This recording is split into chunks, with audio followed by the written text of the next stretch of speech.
Welcome back to Almost Above Average. I am Chris McIntyre, and today I was joined by Jonathan Travis, a software developer from Fayetteville, North Carolina. So we kick things off by talking about how this podcast got started, and we delve into some personal stories from Jonathan's childhood and some challenges that he faced growing up. And from there, we explore some big picture topics, the current status of American society, the rise of AI and what it means for jobs and creativity, the economic ideas like universal basic income and automation in manufacturing. We also dig into the impact of federal budget cuts, the controversial role of Elon Musk in tech and regulation, and the political strategies shaping trade and the future of manufacturing. Education comes up too, especially how we need to rethink it to prepare students for the workforce and encourage critical thinking. Along the way, we reflect on personal growth and lessons learned from our experiences. It's a wide-ranging, thought-provoking conversation, and I'm excited to share it with you. Let's get into it. All right. Typically, that's how it usually works. That's how it has been working, at least. Yeah, I guess. I think that's the charge of the podcaster. Get someone on and have an intelligent conversation, or maybe not even intelligent, just an interesting conversation. But like, I don't know if I don't think I explained to you I even started the podcast. So Almost Above Average was started because I heard a story once that kind of saved my life. And since that day, I made a connection with a story.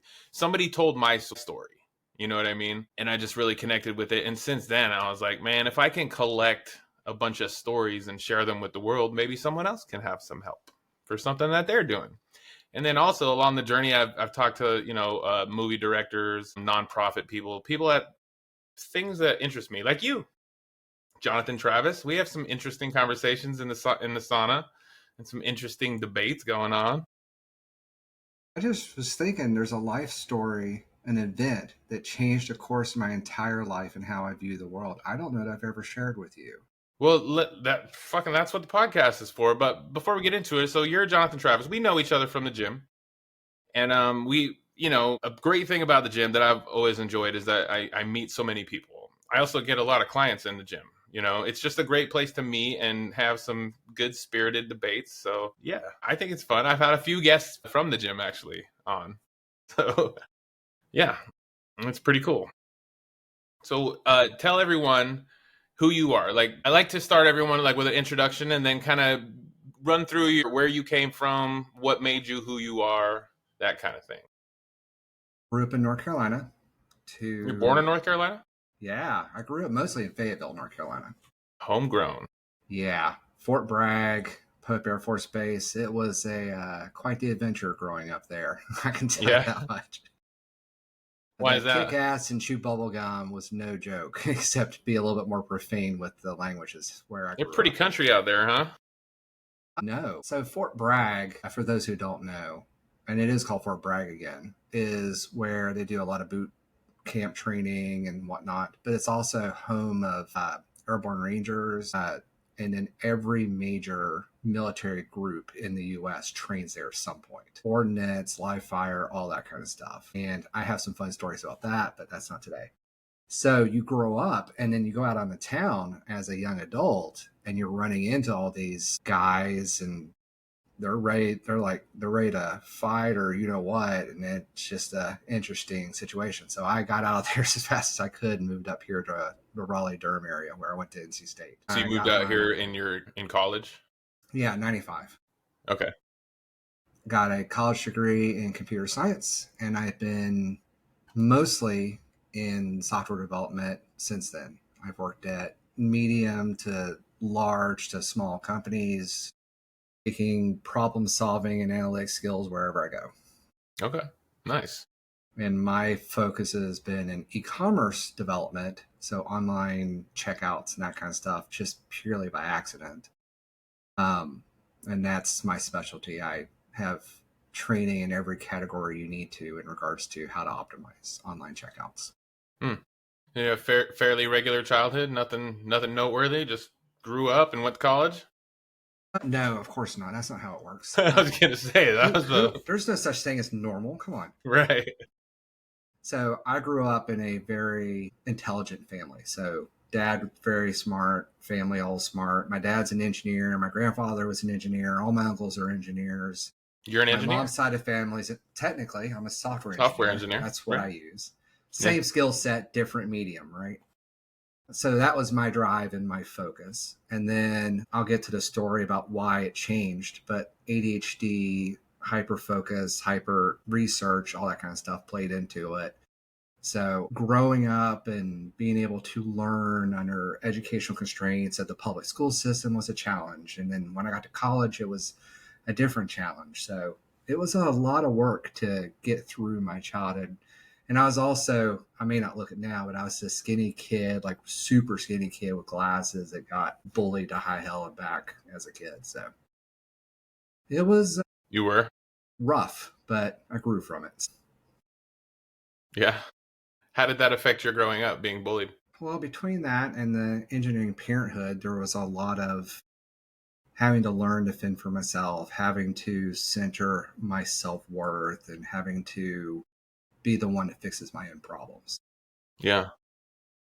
Knowing that there's going to be rough days and just trying to figure out how to get through them and move on. So failure is not an option. You got to survive and you got to get through these hardships. You got to learn to fight. You got to learn to push back. You got to learn how to talk and communicate and interact and make friends with people. Like there was one situation I was out on the P track doing laps, and another kid that I had problems with went and told another kid that I had said some mean stuff. And then he came up and told me, he's like, that guy's going to kick your ass. I was like, all right, cool. That's going to be fun. So I caught That'll up be to cool. him. Yeah, I knew that guy was lying, so I didn't worry about that part. So I talked to him. I was like, I don't know what that guy said. I don't know who you are. My name's blah, blah, blah. And he and I became longtime friends for years. Like Funny best how that friends works for out. years.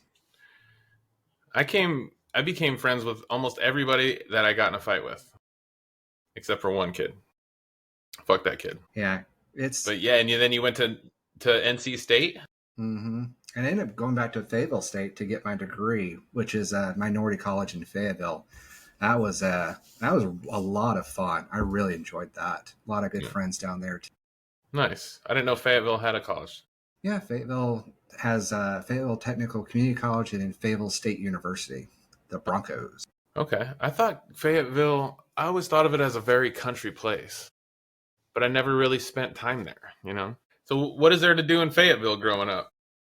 Chew bubble gum and you know what else and move on. That's it, huh? Well, it's a diverse group because of all the different people from all over the world. So you make friends with some, and there's all sorts of shenanigans as kids. But we didn't have the big town anchors or the allegiances to schools and the groups that I rode with. So it's just doing stuff with friends and getting into trouble and trying not to get caught, kind of stuff. Right. Well, that's good. At least you didn't go down a dark, dark path. Nah, Yeah. do what you got to do. I guess. I suppose. But I also grew up with a grandfather who survived like World War One, World War Two, the Great Depression, and hearing from him and knowing what he overcame and looking at what I was in the middle of, like, yeah, this isn't as bad. Right. And that mentality of recognizing the juxtapositions has always been beneficial for me to look at a situation. All right, well, what do I do? What's my next step? What do I do next? Yeah, what do you think about our situation in America right now? I always want you to be more specific, but part of my... Are you excited right now about how things are going in America? I'm excited and scared at the same time. There's so many things at play between what some people will call fascism, what some people will call the constitutional crisis. I just read 3 new articles about stuff that happened today that I just don't know how to reconcile. And then you have AI coming on the other side. You have the stuff happening in Ukraine, stuff happening in China. And being who I am, I've been seeing most of this coming for, months, weeks, maybe even years. But there's also the changing of the guard that's getting ready to come up. There's sometimes you have to burn it down and start over mentality that is going to push people out of their comfort zones and cause them to do things they wouldn't have otherwise done. People are going to have to suffer through. There's a book called The Fourth Turning, and in there they talked about the seasons of mankind, how one generation informs the next, and it shows a pretty repeatable pattern. And the generation, ours and the next one, had a lot of learning and growing up, but we didn't have a lot of fear. A lot of us didn't have a lot of fear, right? Like we weren't worried about starvation. We weren't worried about plagues. We weren't worried about world wars as much. I am And now. Plagues and wars. plagues, yes. Wars, that's the thing I keep arguing with others. Like a world war is just not going to be what people think it is. But anyway, the changing of the seasons, like our generation starting to step up. We got mass protests. We have people fighting back. The populace is mad. They're starting to recognize what's going on. And while both sides have points, like how we're doing it may not be what we really want to do long term, but I just know that within the next 5 years, it's going to be so different. And the argument points are going to be so different that it'll look like a distant echo of what it used to be, especially with I think you AI could say that coming about through. any point in the future. In another 5 years, anything will look completely different. So I was talking with my wife, I don't know, 6 months ago, and around the time the dog workers were striking, and they were doing a lot of discussions around like, well, we got to protect those jobs. Those are good jobs and that kind of stuff. And then automation and everything's going to be automated. AI is going to take over jobs. And the realization is we are on that path. And the strikes and the auto workers and the strikes and the auto manufacturers and the dock workers and the artist guilds and all those, while I find them interesting and to see what happens out of it, the businesses are going to always look for what's the most profitable for the least amount of output, right? And AI is going to be that solution. This is a short-term win and probably a long-term sacrifice in the end when it comes down to it. So the real question becomes, what do we do on the other side?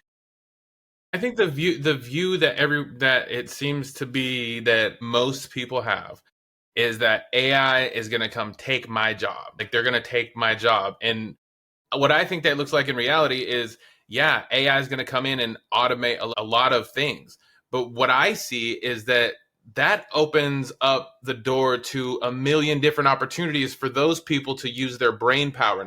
Like, all right, now it's time to be creative. And what's the next thing? What can you add? How can you add to the AI? How can you add to anything? Now that these machines are taking over, you have to be creative and as far as what we're going to do. And I think it leaves a whole lot of opportunities for people to figure out what they're actually good at and what they want to do. Yes. Everyone's stuck in this whole, like, I can only do this thing. I have this job. I'm good at this job. I'm going to go to this job and do this job forever. You know what I mean? It's like we're stuck it's in a safety factor. Right. Exactly. But the problem with that argument, so have you heard of people using the printed press analogy for how AI is going to change society? So before the printing press, when a book would need to be created, you hired a scribe to copy the book. That's what monks used to do. That's how we had all the copies of the Bible and all that kind of stuff. Right. Printing press came along and everybody's like, oh, all the scribes are going to lose their jobs, right? And they did. That's what happened. You had a few for specialty stuff, but most of them lost their job. But then the printing press picked up and book sales became or that job changed to a printing press operator. Right. Or somebody that made paper or somebody that helped distribute product. Like new jobs became available when the old jobs went away. But that's not necessarily the case with AI. And I think that is something that a lot of people forget. So if you train AI to create, let's do the movie industry. If you train AI to create a character, you're like, oh, the actors, they'll have to find new jobs. And you're right in some degree. But then it takes over this next thing, and it takes over this next thing, and it takes over this next thing. And before you know it, they've taken over everything. And then you're talking about a great example is prompt engineers. Did you hear about prompt engineers? How that was going to be the hottest job? And there's nothing. There's no such thing. Everybody does prompt engineering now. And before you know it, there's the code's writing its own prompts and making it even easier for you. Now you just talk to it. You don't even have to figure out prompts anymore.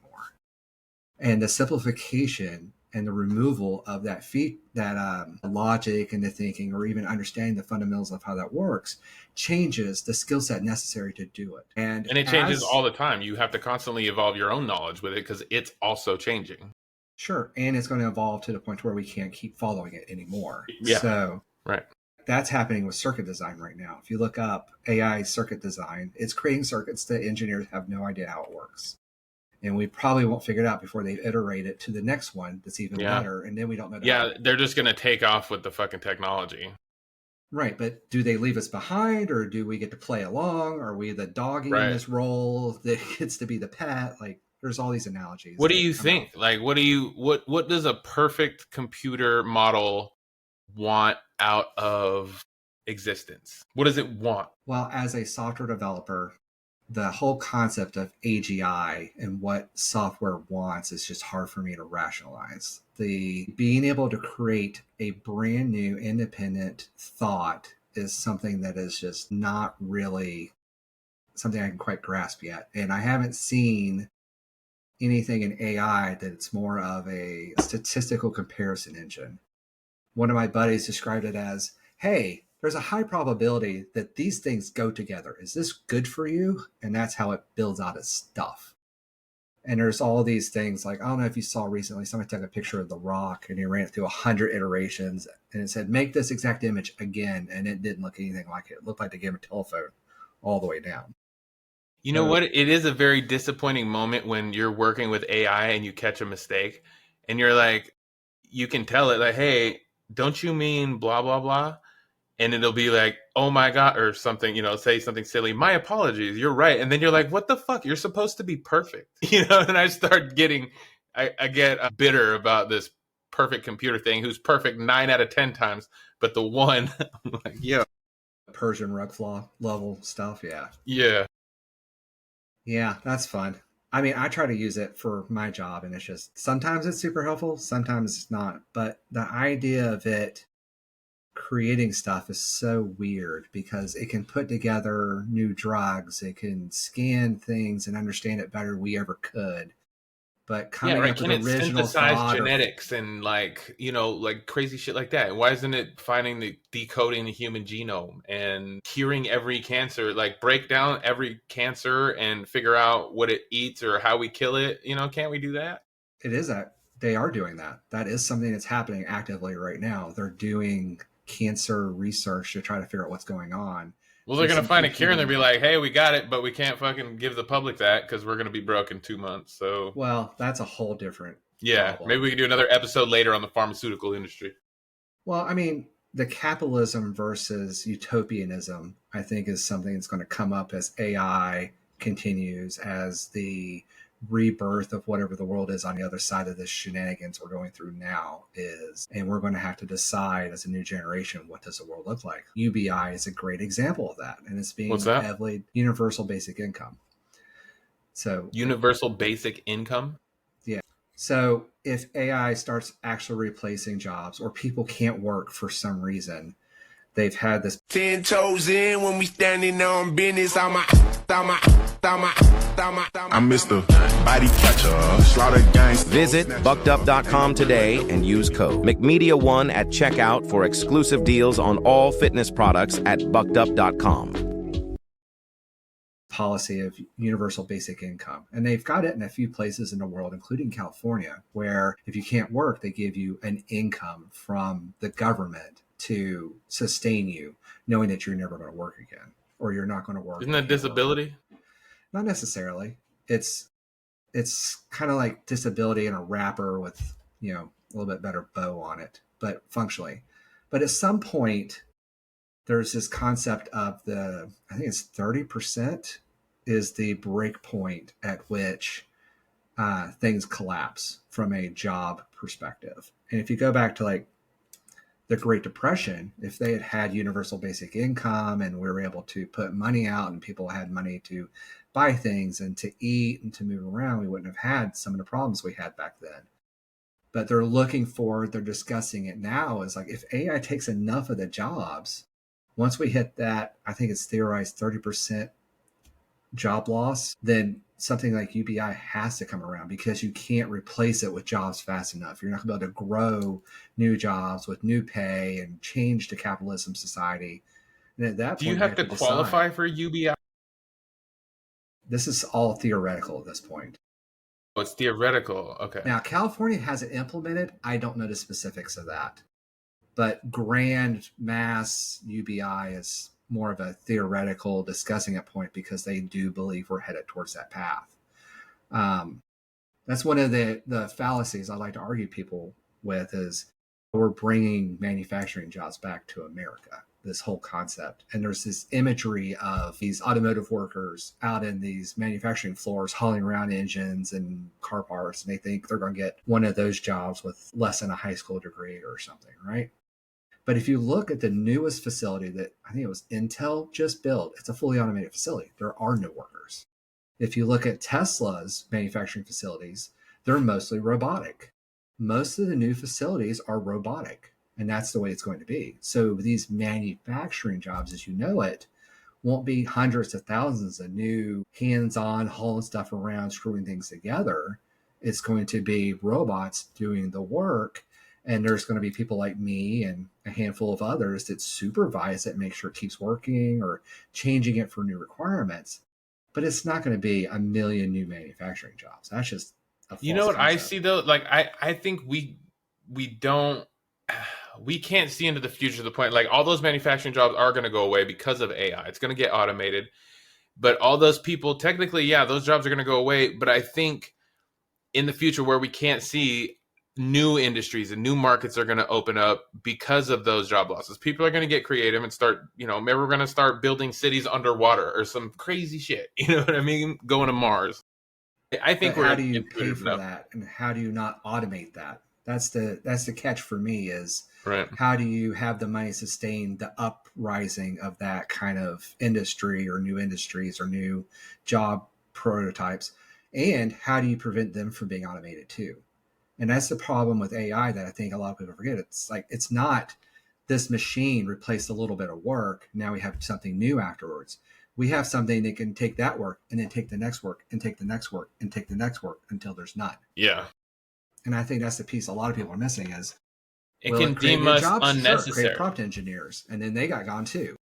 Right. And we're going to become unnecessary. Unnecessary or unburdened, and the question is which, right? It depends on do we redirect the automation in a way that provides us safety and stabilization, or do we go so heavy into capitalism that unnecessary results in mass starvation? I'm saying there's no way we're not going to go headlong into capitalism and learn the hard way. We're not going to put the brakes on anything we're trying to develop. Do you know where the term eat the rich comes from? Eat the rich? No. I don't even know what it means. Eat the Rich is a historical event that happened in France, I believe it was, like a couple hundred years ago. Mm-hmm. The royalty at the time, the monarchy, was so greedy that they had taken so much in taxes that people were going hungry. And at the time, it had gotten so bad that they were taking most of the wheat and reselling it, most of the products and reselling it. People were starving, homeless, and cannibalism became the standard. And then when the king, I believe it was building his second summer house, people decided that was enough. The juxtaposition was too bad. And they raided the king's chambers, killed him, and started eating the royal family. I fucking love that. Eating the rich. I love that. The funny part is the people that got in charge next ended up going corrupt, and they had to do it again. But then it settled out. They ate them. They ate the next generation too. The people that, so if I remember correctly, and I could be wrong, the union leaders at the time ended up taking up organization of the people and trying to get things back on track. But they grew too fat and corrupt, and then they had to get overthrown again. Oh my God. I want to do Yeah. some more research. That sounds like an interesting piece to make So a little video on. The thing that's been running around my head is how much longer until that happens here. And there's this policy of 3 missed meals. And if the population gets so hungry that they can't afford to eat, or food becomes so scarce that they can't eat, they will riot. And Yeah. in this country, with this volume of guns, it's going to Yep. get nasty. Yep. I see that might happen soon. We're going to feel all the effects of the tariffs here in a week or two. They're going to start, and then in 3 weeks, we're going to, have the full effect on everything. If I remember correctly, they started yesterday, and the last ships from China that will be excluded from the increase in tariffs have already docked. I'm worried about it. I mean, I just started a roofing company, and immediately a month after I started, all of my prices went up. My profit got hit immediately. It's like, dude, that's fucked up. And for what? Like, what are we doing? I don't see the strategy. No one can Well, explain it. No one can explain it either. I have theories, but they're just theories. What's your theory on this strategy doing good? He's not giving any time for the manufacturers to move back. He's just tariffing straight up. You should give him a grace period to move things over. You know what I mean? Yeah, there was a major. So it's not for that. You're not doing it for that. What are you doing it for? Like to intimidate? I mean, now everyone in the world is just making better deals with each other. They're like, all right, I guess America's fuck America then. So now they're all allying. We're allies. Like, we're not tariffing Russia. We're not tariffing North Korea. Why? There are already sanctions and tariffs against Russia and Russian businesses in place during the Biden administration that are still in effect today. So it's not like we don't have them. But isn't that an obvious thing? Like, we're going to tariff the whole world except for Russia and North Korea right now. Like, if you do everyone and then not these two right now, then you're highlighting these two as our friends. You know what I mean? Yeah, that's a fun topic. But there's a series of events that have happened since Trump took office that I think are worth calling out. And I think when you see them in succession together, it makes a little bit more information or a little bit more sense. So one of the things that Trump repealed in the first few weeks was this law against gifts from foreign government officials to U.S. officials. What does that sound like to you?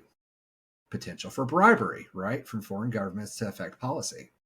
So that's legal now. Trump then put tariffs in place before he told his friends what he was doing. And he stood in the Oval Office and pointed to that guy and said, that guy made billions of dollars off of my tariff changes. He's a great businessman. He's a good friend of mine. He made billions off of that. I remember that, yeah. So that's 2 points. 3, Trump's been caught on camera 3 or 4 times saying, these other countries are coming to me. They're kissing my ass looking for good deals. Mm-hmm. You can go Google that. So narcissistic ego about all this kind of stuff, playing as the king, looking for money back, trying to get these things done. So the question then comes down to, and I can't say which one it is, but it could just be blatant manipulation of the market in order to make his people rich. Because if you know how to bet, you make it. I can see that. And that they're making billions of dollars. Yeah. The investigation in that got canceled. It's a whole thing. So there's that. And then there's the deals. And if he can get the kickbacks off the deals, and he makes money on it. But from how does this value America? There's 2 lines of thought. And I don't know that either of them's right or wrong, but I understand the arguments behind them. One is if you put a clock on it of 6 months, a year, or something like that, then it gives them time to outmaneuver them. So if you haven't heard, Apple is very aggressively trying to move their entire iPhone production line to India and just announced that they're giving up on that because the skill set to make the new iPhone can't be found in India at the moment. So they're going to just stick with it until they can get India up and running. Well, why are they moving it to India? India has a 10% tariff on it, not 145%. But even at that margin, it was still more profitable for them to keep it there based on yields, whatever. So if you give them too much time, they'll work around it and figure out ways to do it. Yeah, right. And that's been the case for eternity, right? The other reason is they may just not do it, hope to cast him out, or hope that he folds, or they're doing it puts enough pressure to where there's more immediacy to get the factories up and running. Mm-hmm. And from what I've been able to find, a lot of major manufacturing has been very aggressive in the last few weeks at trying to build new manufacturing facilities here. Apple, I think it was Ford, Intel, and some others are all trying to upstart new manufacturing facilities there at their own cost. NVIDIA made a major announcement about manufacturing their products here in the U.S. But yeah, you're right. It's going to hurt all this business significantly long term. So now you got another problem. Is it just to put the squeeze on them until they get in line? Or is there a profitability motive behind this too? So if you take Ford, let's use Ford as the example. What is the one car company that is exempt from the auto tariffs? in the United States. Ford or GMC? Tesla. No There's shit. there's an 80-20 rule in place for the import tariffs. If you import more than 20% of your product from another country, you get hit with a tariff or something like that. Or is that for Tesla is everyone? exempt. Is that for everyone or for That's Tesla? across the board. Tesla's the only one that is exempt. They're the only one that has 80% of their car manufactured in the US. It's my understanding. That's what That sounds like special treatment. I mean, he is up there making the rules. So, I mean, what are you Word. doing, right? So Tesla stock blew up even on a 70% earnings dip, right? Their stock went up gangbusters. And he has all this money. He's gone in and destroyed all the regulatory processes that would have prevented what's getting ready to happen. So let's say Ford, who's worth a lot more money, ends up having to do a cut. They go down in value and he picks them up and he changes it out. He gets special treatment from the president anyway, and he gets an exemption for Ford. Now he owns Ford at a dime dollar price.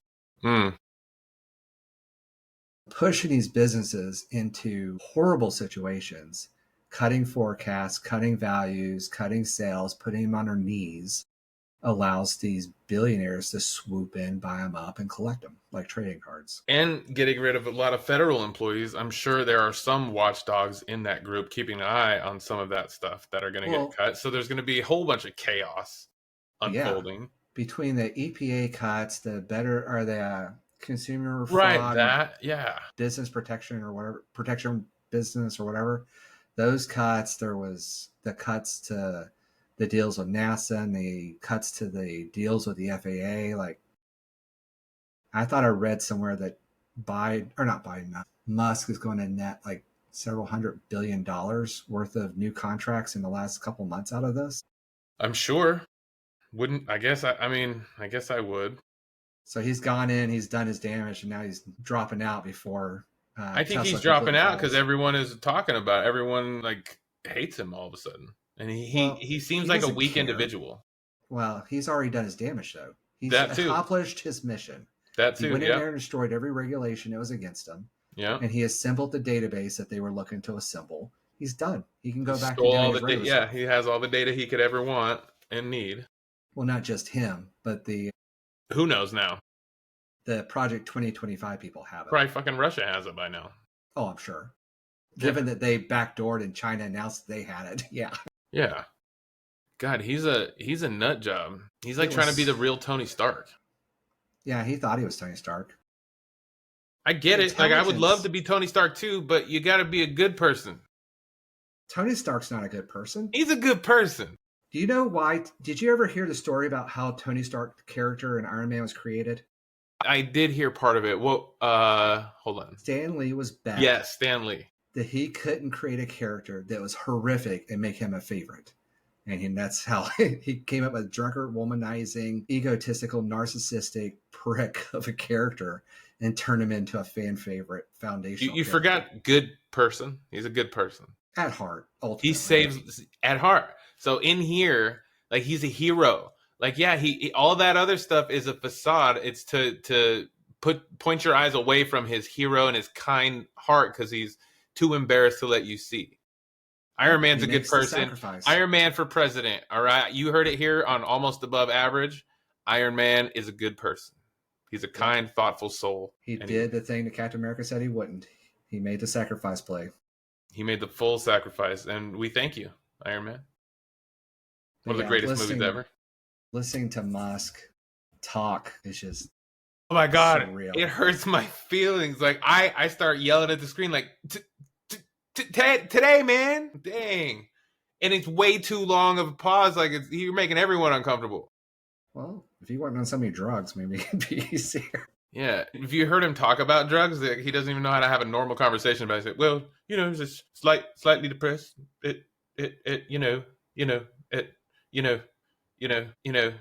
times. It's like, whoa, dude, that's too many knows, Yeah.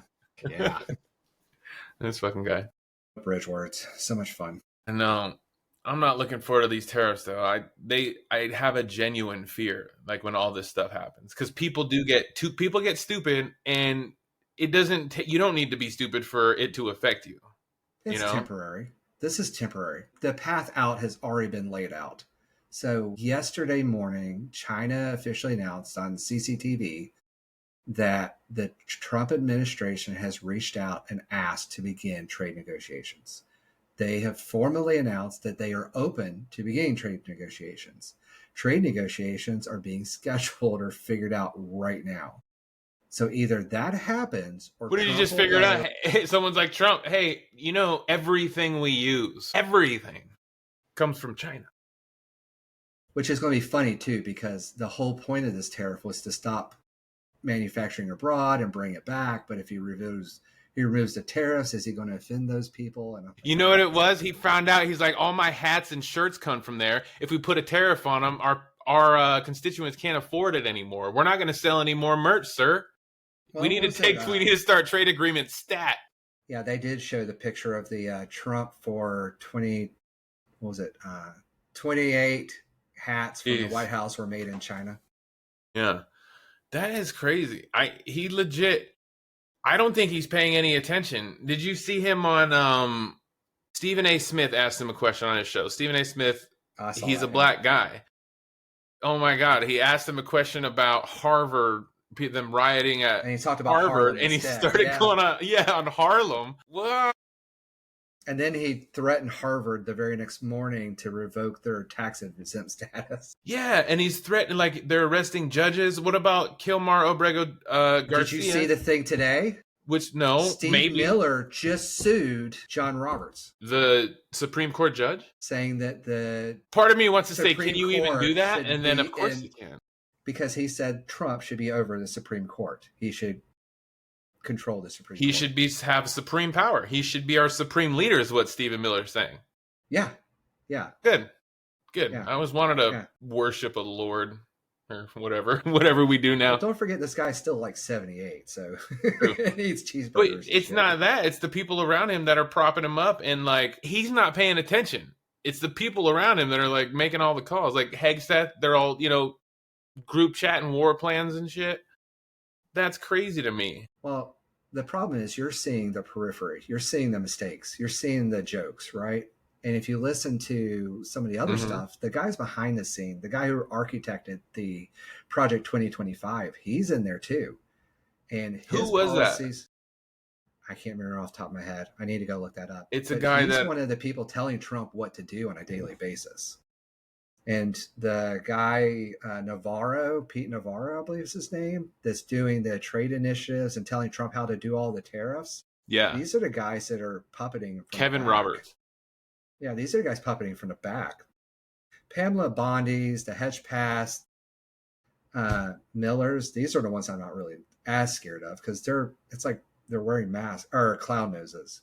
It's the guy in the back that's quiet that we're not paying attention to that's running everything. That is correct. Like, I'm not afraid of them. It's just embarrassing every time I see a clip of them or like you hear another thing. It's like, oh, he was also texting war plans with his wife. Like, our Secretary of Defense? No.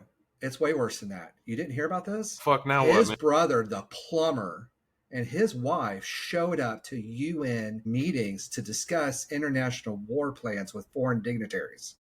I heard that she showed up to meetings, but the report was brother that did she didn't show up to any classified meetings. Was what I heard. Well, I don't understand why his brother, the plumber, would show up to any or ride around on the. Sometimes, military dude, jets. when I'm planning an invasion on a foreign country, Yeah. I like to call my buddies for backup. I like to plan a little bit and have it together. Yeah. That's just me. But you're talking about hope for the future. I can't see it going full civil war, even with all this stuff going on.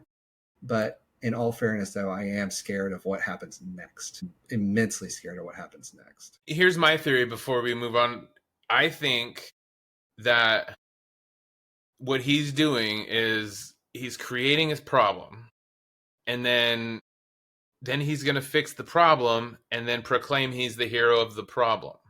Yeah, fix the problem. Just like with Mexico, right? The third of people that actually only listen to him, like he's only talking to those people. Like the rest of us don't see right through that shit. He's only talking to them like, oh my God, yes, whatever you say. Whatever you say. Well, that's why I was wondering if the stuff with China goes sideways, well, he'll just claim victory and remove the tariff and move on. That's what I think. Like, it doesn't matter what happens. Like, we could get attacked by China and taken over, and if he was alive, he would still be saying that we're winning, we're beating China, we've moved him back 30 yards. He's always on the side of making himself look good no matter what. No matter. Sure. You know? Yeah. And it's a weird trait to have. But I do want to keep reiterating, like, this is something that I've thought about a lot lately, is a lot of people knock him for all these different reasons, but there are truths in these veins that do need to come back and get looked at, regardless of what people feel about how it's being affected. Bringing back manufacturing, bringing up the educational level, making sure people feel safe and secure and being able to have their goods and services, like, those are things we should double back on and try to figure out how do we want to affect this so that we don't have, like we did with COVID, where we just ran out of everything, or schools failing, or this kind of stuff, or a country is just surpassing us in technological or educational and military dominance. These are things we actually do need to figure out. I think we need to rethink our whole education system too. Like, now that I'm older, my kids are still in public school. I don't like this public school system, you know? No. I don't like what they're learning. The thing that I think school is good for now is it teaches you responsibility, like to get up, habits, rituals, get up, go to a place, do a thing that you don't want to do for a little while, then go home. Like, it trains that kind of a habit so you can jump into a job easier when you're older. Train them for the workforce. Train them for the workforce. And I don't like that, because right now I started a couple businesses and I view work as differently now.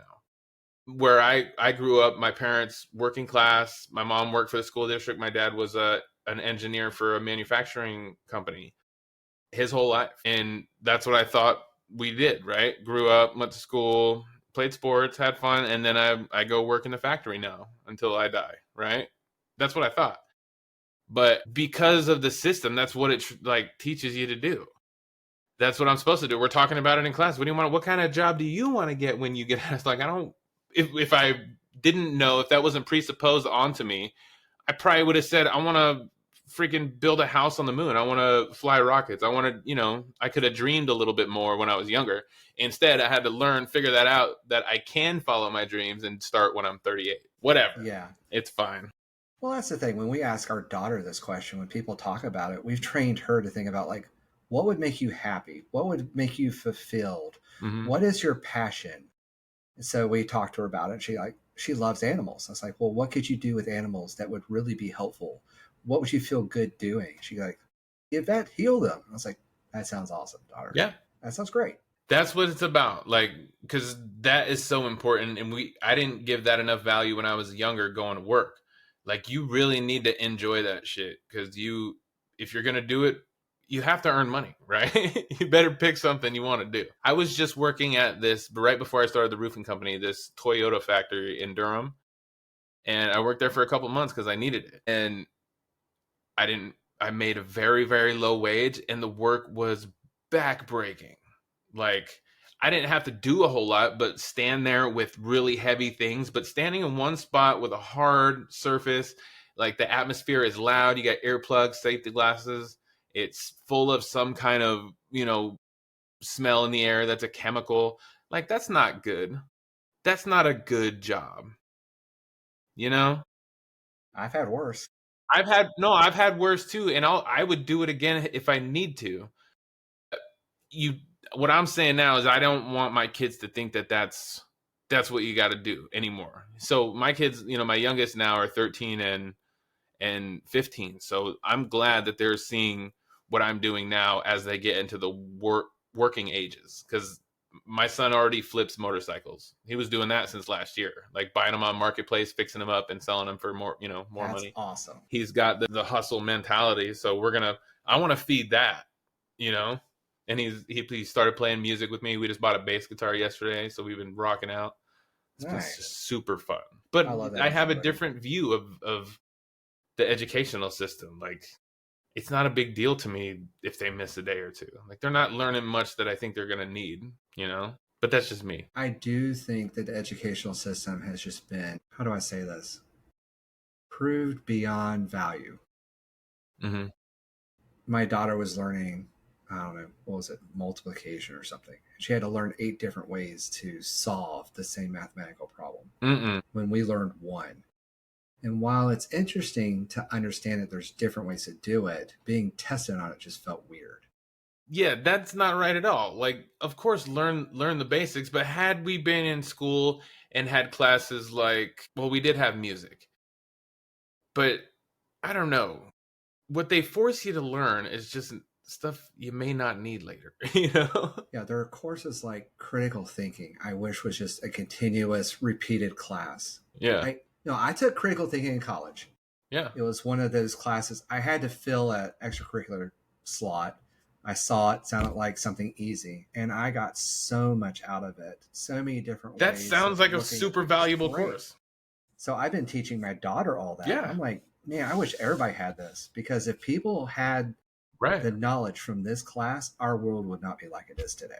Mm-hmm. It's just unbelievable how empowered I have been because of that. Or stuff like that, or maybe even if you have a little more control on your destiny, like what interests you. Like if you're interested in putting things together, then maybe your school and your curriculum is more geared around, learn some math and kind of direct you towards fields that are like that and see if you like them, and if not, make a hard switch. Well, the idea that everybody's either going to finish high school and that's the end of it, or go to college and that's the end of it, is broken in my mind. We need to bring back trade schools for others that have new opportunities, or new types of ways to gain education, maybe apprenticeships. Maybe that should be standardized more, or something along those lines. Let people have different avenues. Someone mentioned to me the other day, they were like, plumbers and the trades are going to be the next generation of millionaires or something like that. And I was like, yeah, man, like we're out here, we do good, hard work, and we make good money, It's awesome. That's what I like that my kids are seeing. This whole different way. Like, don't think about your time in hours. Like, how much am I making an hour? $12 an hour. Oh, that's great. Like, is it? How much effort did you put in? What could you have been doing better? Like, could you have been getting more money in a better way? Like making videos or knocking on doors, or there's a million other things you could do. Use your head is what I'm saying. Use your time, very valuable. Your head is the most valuable tool you have. So use your time to be creative with that. Find something you're passionate about and enjoy doing and grow from, instead of hating your life every single day of it and being miserable from it. Oh, yeah. Absolutely. Absolutely. Yeah. I was lucky in that regard. I found computer science very early. Yeah. And I just never could shake it. It's been immensely rewarding, but I feel like the unicorn in that batch, it's just so. How old are you? You and I are the same age, right? I'm closing in on 50. Oh, shit. I thought you were closer to me. Congratulations. Yeah. No. I'm 29, damn it. Of course you are. Of course you are. Shit. Yes. Oh, life-changing story. I didn't want to forget that today. Yes. Sorry. So when I was in, I think it was 4th grade, I started doing really poorly in school at the beginning of my 4th grade. And the teachers thought there was something wrong with me up here. So went to a psychologist. They said it was fine. And then they thought, well, maybe I was just slow. So I got my IQ tested, and that showed a lot. That wasn't the issue. I was going to say a lot of what? A lot of slowness, or no? No, I actually tested out at 166. I have really good pattern matching capabilities, pattern recognition, that kind of spatial awareness. My short-term memory is horrid, but the rest of it was pretty good. Yeah. But anyway, not a factor in the problem. So all this struggle and heartache and everything. And in the end, I figured it out by a simple question getting asked. The teacher was up there, do you not understand this? I was like, no. She goes, do you see this word right here? And I was like, no. She goes, wait, what? I was like, I can't see anything on there. What you're saying? I needed glasses. So one of the things I took away has been a central point in my life, is learning to step back, think it through, and try to find the question I need to ask. And look at it from a different perspective. Try to figure out the missing pieces. Try to look at it from a higher level. trying to understand a problem that I don't understand, trying to figure out what I'm missing. And that changed everything for me. You've been doing that since 4th grade. I'll be damned. That's great, though. Grades turned around. I graduated with a really great grade in college, and had been just You've been crushing it ever since? some days more than others, but Don't I know? Well, you're in the gym every day. There's I'm that. also one of the senior engineers at my company and give a lot of influence on a lot of stuff and bring a lot of experience from things I've learned. Yeah, and that was a really fun conversation. I'm glad you decided to do it with me. Yeah. Thank you very much for being on Almost Above Average. Maybe we could Right. talk if you're up for it. Maybe we could chat periodically about the state of the country. I would like that. That'd be Every fun. day, I'm this close to becoming a full-time political creator. I'm this close, but what I don't want to do is turn my whole media channel into a political statement. Like I'm way too creative to pigeonhole myself as a political figure. Although I may run for a political office eventually. So there's that. I have been asked to do that as well. Hey, let's do it together, man. I'll support you. You support me. I don't care if you're a Republican, a Democrat. I'll support you. I tell you what, why don't we just start a political think tank and start directing stuff? Why don't we start a political super PAC so I can go on vacations? These guys are fucking doing it. Why can't I? Well, depending on your viewpoint, I heard Mar-a-Lago's nice. Well, how about I do this? I'm going to go to the DMV tomorrow. I'm going to flip that registration to an R. I'm going to start fucking golfing every day. That's what I'm going to do. God. I literally thought about doing that in order to be safer in this planet. Well, all right, man. Thanks, Jonathan. I really appreciate it. Thank you so much for let's do listening it to this again. episode of Almost Above Average. And if you enjoyed our conversation with Jonathan Travis, please take a moment to leave us a 5-star rating and a review. It really helps show. It really helps the show reach more people. And don't forget to share this episode with your friends, family, or anyone who might find it interesting. Your support means the world to me and keeps the podcast going. Until next time, stay curious and keep pushing beyond average. That was totally natural. Totally naturally sounding. I'm leaving it in, guys. This is all staying in. Sometimes you just got to do it.